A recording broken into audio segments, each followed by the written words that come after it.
नमस्कार प्यारे विद्यार्थियों। मैं तेजकरण चौहान, भांगीलाल बागड़ी महाविद्यालय इतिहास। आज हम पिछले व्याख्यानों के अंतर्गत सिंधु सरस्वती सभ्यता के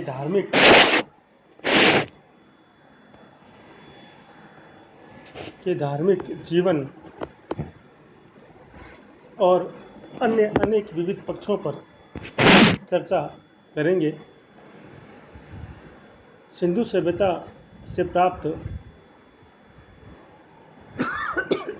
उत्खननों की सामग्री के आधार पर सिंधु सभ्यता का प्राचीन धर्म के क्षेत्र में महत्वपूर्ण योगदान स्वीकार किया जा सकता है।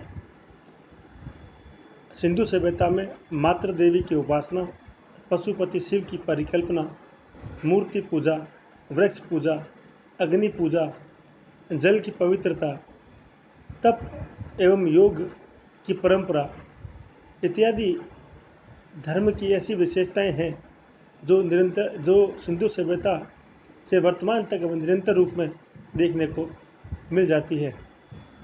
यहाँ यह भी उल्लेखनीय है कि सिंधु सभ्यता के किसी स्थल से अब तक कोई मंदिर या बड़े पूजा स्थल के स्पष्ट प्रमाण नहीं मिले हैं।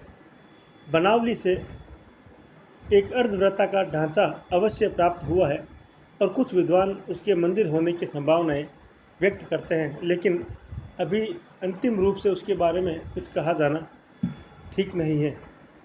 सिंधु सभ्यता के लोगों के जीवन में मातृ देवी की उपासना बहुतायत से देखने को मिलती है। हड़प्पा, मोहनजोदड़ो एवं चन्होदड़ो से विपुल मात्रा में मिट्टी की बनी हुई नारी मूर्तियां प्राप्त हुई है, जिन्हें संभवतः पूजा के लिए निर्मित मातृ देवियां रही होंगी, ऐसा अधिकांश विद्वान मानते हैं। कुछ मूर्तियों पर धुएं के निशान हैं, जिससे यह अनुमान लगाया गया है कि मूर्ति की उपासना के लिए धूप या दीपक जलाया गया होगा और उसके धुएं से मूर्तियां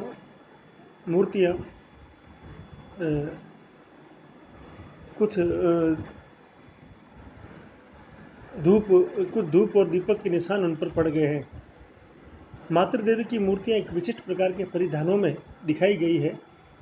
इनके सिर पर पंखे के समान फैला हुआ एक भव्य शिरोवस्त्र है तथा ये हंसुली या गलपट्टी या लड़ियों वाला हार और मेखला इत्यादि पहने हुए दिखाई गई है। विश्व की अन्य अनेक प्राचीन सभ्यताओं जैसे मिस्र, मेसोपोटामिया, क्रीट आदि में भी मातृ देवी की उपासना धर्म का एक लोकप्रिय अंग रहा और उपलब्ध साक्ष्य सिंधु सभ्यता में भी उनके प्रचलन की ओर संकेत करते हैं। भारत में देवी पूजा और शक्ति पूजा की प्राचीनता का आरंभिक बिंदु सिंधु सभ्यता में ही देखा जाता है। सिंधु सभ्यता से प्राप्त मोहरों के कुछ चित्रों में भी मातृ देवी की उपासना के संकेत मिलते हैं। उदाहरण के लिए एक मोहर में एक स्त्री के गर्भ से एक पौधा निकलते हुए दिखाया गया है। एक दूसरी मोहर में पीपल के वृक्ष की दो शाखाओं के बीच एक स्त्री को खड़ा दिखाया गया है। उनके नीचे एक व्यक्ति बकरा लिए हुए खड़ा है तथा पास में कुछ लोगों के समूह का एक चित्र है। इससे अनुमान किया गया है कि यहाँ देवी को प्रसन्न करने के लिए पशु बलि की तैयारी की जा रही है और लोग इसमें सामूहिक रूप से भाग ले रहे हैं। इसी प्रकार सिंधु सभ्यता के सभी क्षेत्रों में मातृ देवी की पूजा एक लोकप्रिय धर्म के रूप में प्रचलित नहीं था। पाकिस्तान के सिंधु और पंजाब क्षेत्रों के बाहर सिंधु सभ्यता के पुरा स्थलों से मातृ देवी की मूर्तियां प्राय नगण्य हैं। संभवतः राजस्थान, गुजरात आदि क्षेत्रों में मातृ देवी की उपासना का प्रचलन विद्यमान रहा। कालीबंगा, लोथल, बनावली एवं राखी गड्ढे से बहुत से अग्निकुंड और अग्नि वेदिकाएँ प्राप्त होती है। इन क्षेत्रों में धार्मिक यज्ञ या अग्नि पूजा का प्रचलन रहा होगा। हड़प्पा और मोहनजोदड़ो से अग्नि पूजा के कोई प्रमाण प्राप्त नहीं हुए हैं। इसी प्रकार सिंधु सभ्यता के लोग मोहनजोदड़ो की एक मोहर पर अंकित देवता को ऐतिहासिक काल के पशुपति शिव का प्राग रूप माना जा सकता है। जॉन मार्शल ये कहते हैं कि ये मोहर पर अंकित देवता जो है पशुपति शिव का ही पूर्व रूप हो सकता है। इस मोहर में देवता को त्रिमुख एवं पद्म आसन मुद्रा में बैठे हुए दिखाया गया है। उसकी दृष्टि नासिका के अग्र भाग पर केंद्रित है। इसके चारों ओर एक हाथी, एक चीता, एक भैंसा और एक गेंडा एवं आसन के नीचे हिरण अंकित है। इस अंकन में शिव के 3 रूप देखे जा सकते हैं: शिव का त्रिमुख रूप, पशुपति रूप और योगेश्वर रूप। शिव को वनस्पति जगत या प्रकृति की प्रजनन शक्ति का स्वामी भी माना जाता है। सिंधु सभ्यता के 2 मोहरों पर इस प्रकार के अंकनों को भी शिव से संबंधित माना गया है। एक मोहर में एक त्रिमुख देवता चौकी पर विद्यमान है और उसके सिर पर सींगों के बीच में से एक फूल अथवा पंक्तियां निकलते हुए दिखाई गई है। दूसरी मोहर में देवता एक मुखी है, लेकिन उसके सिर से भी टहनी निकलते हुए दिखाई गई है। इस प्रकार सिंधु सभ्यता में लिंग पूजा करने के भी बहुतायत से चिन्ह देखने को मिलते हैं। शिव की पूजा सिंधु सभ्यता में परवर्ती शैव संप्रदाय की भांति लिंग रूप में भी की जाती थी। सिंधु सभ्यता के स्थलों से हमें पत्थर, कांचले, मिट्टी, सीप आदि से बनी हुई छोटे बड़े आकार के लिंग की आकृतियाँ मिली है। कुछ विद्वानों का मानना है सिंधु सभ्यता में लिंग पूजा शिव पूजा का अंग नहीं थी, बल्कि स्वतंत्र रूप से प्रचलन में रही थी। लेकिन कुछ विद्वान इससे सहमत नहीं है कि सिंधु सभ्यता में लिंग पूजा किसी भी रूप में प्रचलित थी। उनके अनुसार लिंग के आकार की जो वस्तुएं प्राप्त हुई है, उनका पूजा से संबंध होने के प्रमाण नहीं मिलते हैं। HD सांकलिया का ये मानना है, तथाकथित लिंग गलियों एवं नालियों में पड़े हुए मिले थे। यदि इनका धार्मिक प्रयोजन होता तो ये किसी कमरों में स्थापित हुए मिलते। इसी प्रकार मोहनजोदड़ो और हड़प्पा से प्राप्त कुछ लघु चक्राकार पत्थरों को मार्शल ने स्त्री जननांग का प्रतीक माना है और सिंधु सभ्यता में योनि पूजा की संभावना का उल्लेख करते हैं। कुछ विद्वानों ने इन लघु चक्रों को मातृदेवी की पूजा से संबंधित माना है, परंतु यहाँ उल्लेखनीय है कालीबंगा, बालाकोट, कोटदीजी एवं अन्य स्थलों से लिंग पूजा या योनि पूजा के कोई प्रमाण प्राप्त नहीं होते हैं। अमेरिकी पुरातत्व शास्त्री जॉर्ज F. डेल्स ने सिंधु सभ्यता में लिंग योनि पूजा संबंधी मान्यता का पुरजोर खंडन किया है। इसी प्रकार अग्नि वेदिकाएँ कालीबंगा, लोथल, बनावली, राखी गढ़ी के उत्खननों से प्रचुर मात्रा में प्राप्त हुई है एवं कुछ स्थलों पर उनके साथ ऐसे प्रमाण भी प्राप्त हुए हैं जिनसे उनके धार्मिक प्रयोजनों के लिए प्रयुक्त होने की संभावना प्रतीत होती है। कालीबंगा में ईंटों से बने हुए चबूतरे के ऊपर 7 आयताकार अग्नि वेदिकाएँ एक कतार में मिली है। पास में एक कुआं भी है एवं इसके साथ स्नान करने के लिए बनी हुई कुछ ऊंची चौकियां भी हैं। इन अग्नि वेदिकाओं में राख एवं कोयले के अवशेष मिले हैं। साथ ही मिट्टी के पिंड एवं मिट्टी के बने स्तंभ भी मिले हैं। यह सारी सामग्री किसी धार्मिक या याज्ञिक अनुष्ठान की ओर संकेत करती है, जिसमें अग्निदेव आराध्य हैं या वे मध्यस्थ हैं। कालीबंगा में एक अन्य स्थल पर एक चबूतरे पर कुएं के साथ अग्नि वेदी और एक आयताकार गर्त अर्थात गड्ढा मिला है, जिसमें पशुओं की हड्डियां एवं हिरण के सींग मिले हैं। यहाँ संभवतः यह अनुमान लगाया जाता है कि अग्नि को समर्पित किए जाने वाले पशु बलि अनुष्ठान का द्योतक है। कालीबंगा के घरों में भी ऐसी अग्नि वेदियाँ प्राप्त हुई हैं। इसी प्रकार SR राव को लोथल में सार्वजनिक स्थानों पर इसी प्रकार की ऊंची वेदियाँ प्राप्त हुई है, जो पक्की ईंटों के घेरे और उनमें राख, मृद भांड के अलावा मिट्टी के तिकोने केक एवं मिट्टी की अंडाकार गोलियां भी मिली हैं।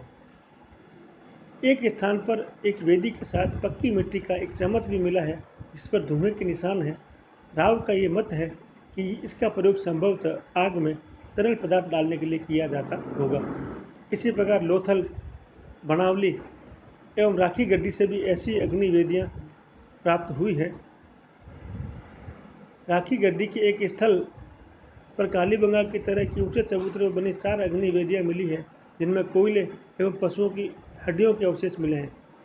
एक अग्नि वेदिका में खड़ी सीधी ईंट मिली है, जो संभवतः स्तंभ यष्टि का प्रतीक जान पड़ती है। इन अग्नि वेदिकाओं के चबूतरे के पास एक ढका हुआ बरामदा भी प्राप्त हुआ है, जिस पर चढ़ने के लिए सीढ़ियाँ बनी हुई है। एक कुआं भी पास में है। उस चबूतरे के चारों ओर गलियाँ बनी हुई है, जो इसके सार्वजनिक महत्व की ओर संकेत करती है। इस प्रकार अनेक विद्वान सिंधु सभ्यता से प्राप्त अग्नि वेदियों को यज्ञ वेदियाँ मानते हैं। यहाँ जहाँ अग्नि की साक्षी में यज्ञों का संपादन होता था, और विद्वान आर्य सभ्यता एवं सिंधु सभ्यता को पृथक नहीं मानते हैं, वे इस बात में पूरी तरह विश्वास करते हैं। वाकन कर भी अपने लुप्त सरस्वती नदी शोध अभियान यात्रा के दौरान सरस्वती के किनारे प्राप्त अनेक हड़प्पा स्थलों से अग्नि वेदिकाओं के प्रमाणों को स्पष्ट यज्ञ वेदियाँ मानते हैं, और वे ऐसे अनेक स्थलों का भौगोलिक तादात्म्य वैदिक साहित्य में उल्लिखित आश्रम या अन्य क्षेत्रीय नामों के साथ करते हैं। इसी प्रकार सिंधु सभ्यता में पशु पूजा, वृक्ष पूजा एवं नाग पूजा के भी बहुत सारे उदाहरण प्राप्त होते हैं। कई मोरों पर एक श्रृंग वृषभ, एक सींग वाले बैल का अंकन मिलता है, जिसके सामने धूपदंड रखा हुआ है। एक श्रृंगी बैल की मूर्तियाँ बहुत सारी मात्रा में प्राप्त हुई है। ऐसा लगता है यह कोई काल्पनिक या मिथक के पशु देवता माना जाता रहा होगा। सामान्य वृषभ का चित्रण एवं उसकी मूर्तियाँ भी प्रमुखता से प्राप्त होती है, जिनका कारण संभवतः धार्मिक रहा होगा। ऐतिहासिक काल में भी हम देखते हैं वृषभ और शिव का घनिष्ठ संबंध माना गया है।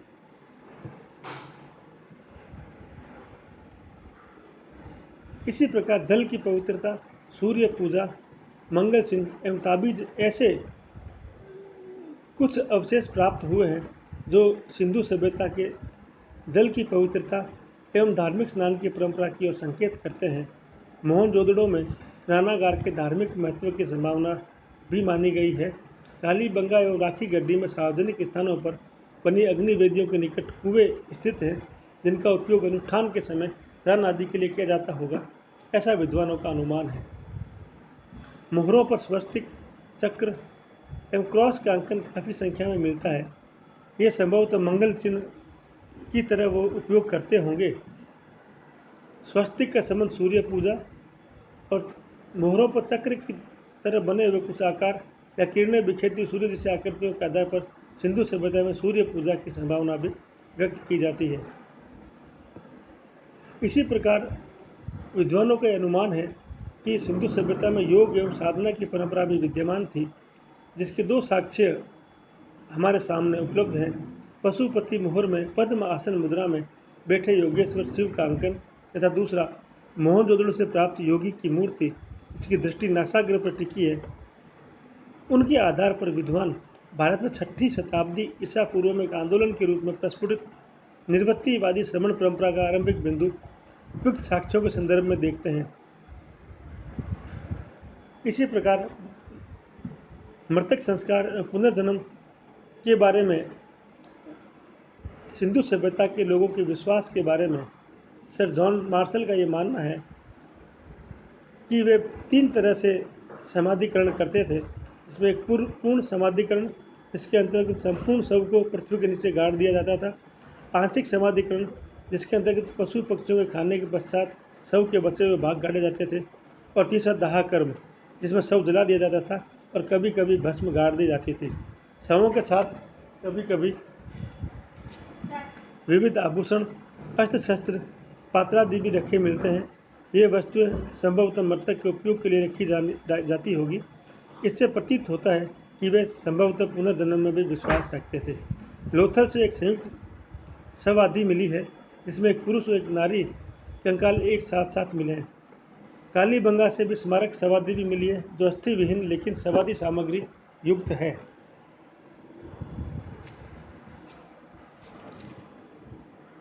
इस प्रकार हम ये अनुमान लगा सकते हैं कि वर्तमान आधुनिक काल तक जो धार्मिक विश्वास भारतीय लोगों में पाए जाते हैं, वैसे उनके प्रारंभिक बिंदु सिंधु सभ्यता के जीवन दर्शन में देखे जा सकते हैं। इसी प्रकार सिंधु सभ्यता में पर्याप्त मात्रा में प्रशासनिक व्यवस्था और राजनीतिक व्यवस्था भी विद्यमान रही होगी। यद्यपि सिंधु सभ्यता से अभी तक ऐसा कोई साक्ष्य हमें स्पष्ट रूप से प्राप्त नहीं हुआ है जो ये बताता हो कि सिंधु सभ्यता में राजनीतिक व्यवस्था किस प्रकार की थी।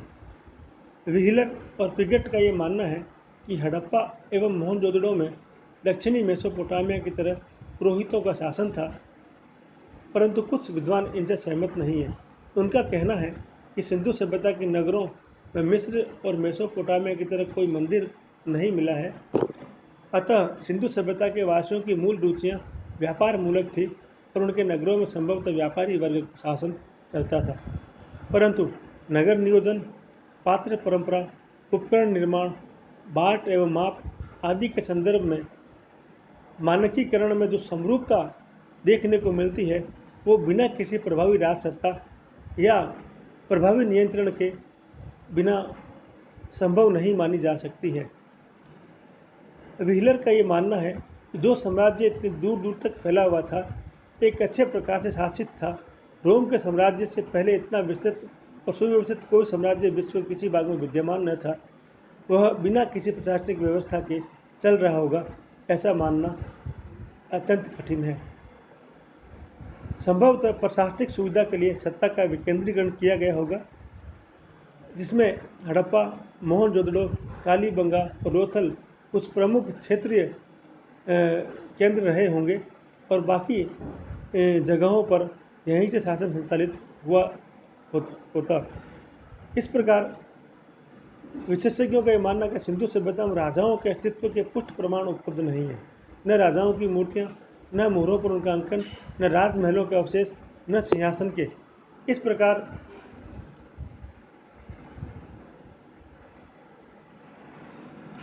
पुराविद मार्क केनोयर का यह मानना है, सिंधु सभ्यता में राजत्व का अधिकार किसी एक व्यक्ति के हाथ में न होकर विभिन्न वर्गों के कुलीन व्यक्तियों के हाथों में रहा होगा, जिनके पास नियंत्रण के भिन्न भिन्न केंद्र और सूत्र थे। इस नियंत्रक वर्ग में व्यापारी, पुजारी एवं सभी प्रमुख व्यक्ति सम्मिलित रहे होंगे, जिनके पास कृषि, पशु संपदा, कच्चा माल इत्यादि संसाधनों का अधिकार था।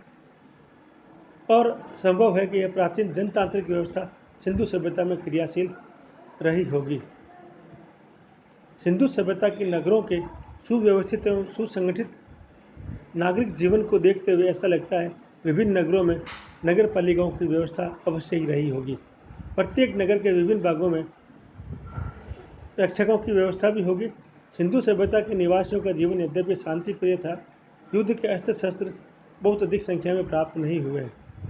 उपलब्ध हथियारों में अधिकांश जैसे कांसे की आरी, तांबे की तलवार, कांसे के बने हुए भालों के अग्रभाग, कटारे, चाकू, नोकदार बाणाग्र जो प्राप्त हुए हैं, वे संभवतः बड़े यौद्धिक अस्त्र शस्त्र न होकर उन्हें सहायक सामग्री ही रहे होंगे।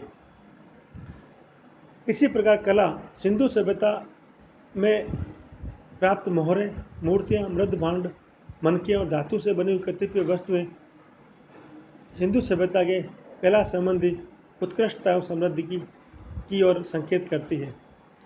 सिंधु सभ्यता में पाषाण मूर्तियाँ यद्यपि बहुत कम मात्रा में मिली है। इनका कम संख्या में मिलने के कारण इस सभ्यता के समीपस्थ क्षेत्रों में पत्थर का अपेक्षाकृत अभाव हो सकता है। उपलब्ध पाषाण मूर्तियाँ अलाबस्टर, चूना पत्थर, सेल खड़ी, बलुआ पत्थर और सलेटी पत्थर से निर्मित है। ये सभी मूर्तियाँ खंडित अवस्था में हैं। किसी का केवल सिर मिला है, किसी का धड़। कोई भी मूर्ति ऐसी नहीं जिसका सर और धड़ दोनों मिला हो। कलात्मक मूर्तियाँ बहुत कम हैं, लेकिन इस बात के निश्चित प्रमाण हमारे पास उपलब्ध है। इस काल के कलाकारों में सौंदर्य दृष्टि की पर्याप्त चेतना विद्यमान थी। मोहनजोदड़ो से प्राप्त सेलखड़ी पत्थर की खंडित मानव मूर्ति, जिसका सिर से वक्षस्थल तक का ही भाग बचा है, उल्लेखनीय है। विद्वानों का ये मानना है कि यह किसी योगी की मूर्ति है। यह मूर्ति त्रिफुलिया आकृति से युक्त शॉल ओढ़े हुए हैं। इस मूर्ति का ललाट छोटा और पीछे की ओर ढलुआ है। आंखें लंबी, कम चौड़ी और अंधमुदी हैं।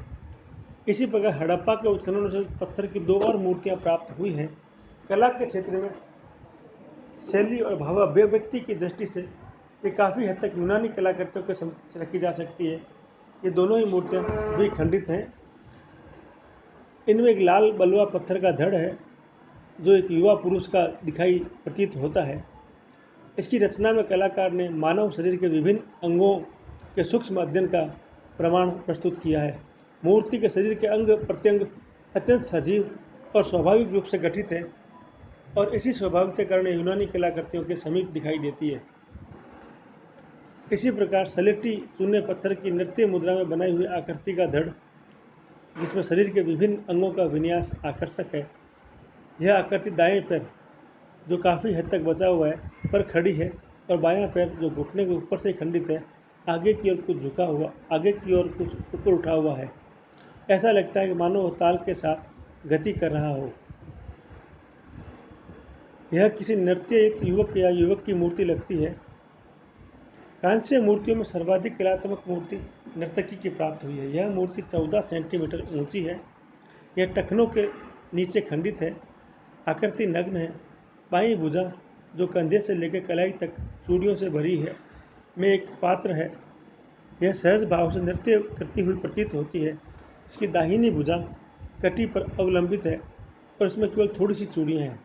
इसके हाव भाव दिखाने के लिए अपेक्षाकृत अधिक प्रयुक्त होने के कारण इसमें दूसरे हाथ में अपेक्षाकृत कम चूड़ियाँ दिखाई गई है। सिर थोड़ा एक और झुका हुआ है। केश राशि पीछे की ओर एक वेणी में संवार कर दाहिने कंधे पर लटकती हुई छोड़ दी गई है। कंठ कंठाभरण से शोभित है। इस मूर्ति के नारी अंगों का न्यास सुंदर ढंग से हुआ है। मार्शल का यह मानना है कि इस कांस्य मूर्ति के अंग सौष्ठव को देखने से पता लगता है इसमें किसी आदिवासी युवती के रूपांकन की चेष्टा की गई है। इसकी शारीरिक बनावट की विशेषताओं के आधार पर कुछ ने इसको दक्षिण भारतीय नारी से प्रेरित कलाकृति माना है। पिगट इसकी तुलना बलूचिस्तान से प्राप्त मिट्टी की नारी आकृतियों से करते हैं और इसे बलूची नारी पर आधारित माना है। इस मूर्ति का निर्माण संभवतः मोम विधि से हुआ है, जिसका निर्माण एक ही प्रयास में होने से इसमें पर्याप्त स्वाभाविकता आ गई है। कांस्य मूर्तियों में देमाबाद से प्राप्त एक रथ की मूर्ति अत्यंत आकर्षक है। यह 45 सेंटीमीटर लंबी एवं 16 सेंटीमीटर चौड़ी है। इसमें 2 पहिए वाले रथ को 2 बैलों द्वारा खींचते हुए दिखाया गया है और रथ पर खड़ा एक व्यक्ति उसका संचालन कर रहा है। इसी प्रकार देमाबाद से कांस्य की 3 पशु मूर्तियाँ हाथी, गेंडा एवं भैंसे की प्राप्त हुई है, जो अत्यंत उत्कृष्ट कला से परिपूर्ण है। सिंधु सभ्यता में मिट्टी की मूर्तियाँ सर्वाधिक संख्या में प्राप्त हुई हैं। मिट्टी की सर्वत्र सुलभता आकृतियों के निर्माण में धातु एवं पत्थर से अधिक आसानी और कम खर्च के कारण प्राय सभी संस्कृतियों में मृण मूर्ति कला अत्यधिक लोकप्रिय देखने को मिलती है। सिंधु सभ्यता के विभिन्न क्षेत्रों से प्राप्त मृण मूर्तियों के विशाल भंडार में पशुओं और पक्षियों की मूर्तियाँ सबसे अधिक संख्या में मिली है। इनमें कुबड़दार बैल, कुत्ते, भेड़, हाथी, गेंडा, सूअर, बंदर आदि की मूर्तियाँ उल्लेखनीय हैं। अनेक पक्षियों की मूर्तियाँ भी प्राप्त हुई हैं। मानव मूर्तियों की संख्या अपेक्षाकृत कम है। इनमें भी नारी मृण मूर्तियों की तुलना में पुरुष मूर्तियाँ बहुत कम हैं। इनकी मूर्ति शैली परिपक्व नहीं है, लेकिन मातृ देवी की मूर्तियाँ अपेक्षाकृत सुंदर हैं। ये मूर्तियाँ एक चौड़ी मेखला, एक कटी वस्त्र, कंठ पर आभूषण से लदी हुई और पंखे के आधार के वस्त्र से सुशोभित है। इसी प्रकार कला के क्षेत्र में मुहरें जो सिंधु सभ्यता से प्राप्त हुई हैं, वे सिंधु सभ्यता निवासियों की सर्वोत्तम कलाकृतियाँ कही जा सकती है। अधिकांश मुहरों पर किसी न किसी पशु की आकृति एवं सिंधु लिपि में लिखे हुए प्राप्त हुए हैं, जो साधारणतः 3 से 8 अक्षरों वाले हैं। इन मुहरों का प्रयोग पत्र और पार्सल पर छाप लगाने के लिए किए जाने की संभावना कही जा सकती है। अधिकांश मुहरें सैल खड़ी से निर्मित हैं। इन मुहरों का इस सभ्यता से संपूर्ण विस्तार क्षेत्र में उपयोग किया जाता था, लेकिन ये प्राय सिंधु सभ्यता के नगर स्थलों से प्राप्त होती है। हड़प्पा, मोहनजोदड़ो और लोथल जैसे व्यापारिक केंद्रों से विशाल संख्या में प्राप्त हुई हैं। अधिकांश मोहरें सैल खड़ी से निर्मित हैं। कुछ कांसली मिट्टी से भी बनी हुई हैं, कुछ गोमेद, चर्ट और मिट्टी की भी हैं। लोथल और देसलपुर से तांबे की बनी हुई मोहरें भी प्राप्त हुई हैं। इन मोहरों का आकार लगभग 1.27 × 1.27 और 86x6.86 सेंटीमीटर के आकार की प्राप्त होती है। मोहरों का सबसे प्रचलित आकार 2.8 एंड 2.8 सेंटीमीटर की प्राप्त होती है। बहुसंख्यक मोहरों पर अग्रभाग पर किसी पशु का अंकन और संक्षिप्त लेख और पृष्ठभाग में एक घुंडी छेददार घुंडी मिली है, जिनका उपयोग मोहर को लटकाने के लिए किया जाता होगा। मोहरों पर अंकित आकृतियों में सबसे अधिक कुबड़ विहीन बैल का चित्र मिलता है। एक सींग वाले बैल का भी उल्लेख मिलता है। अन्य पशुओं में हाथी, व्याघ्र, गेंडे और गल कंबल युक्त कुबड़दार बैल का उल्लेख किया जा सकता है।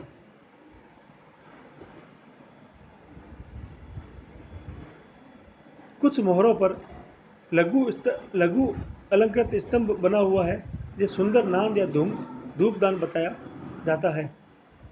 मोहरों की रचना की शैली बहुत उत्कृष्ट है। पशु आकृतियों को उत्कीर्ण में पर्याप्त कुशलता दृष्टिगोचर होती है।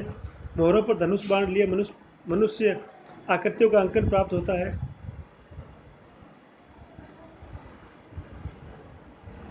एक ऐसा दृश्य जिसे मोहरों पर कई बार प्रदर्शित किया गया है, उसमें एक व्यक्ति को अपनी फैलाई हुई भुजाओं द्वारा दो दहाड़ते हुए व्याघ्रों को पकड़ते हुए दिखाया गया है।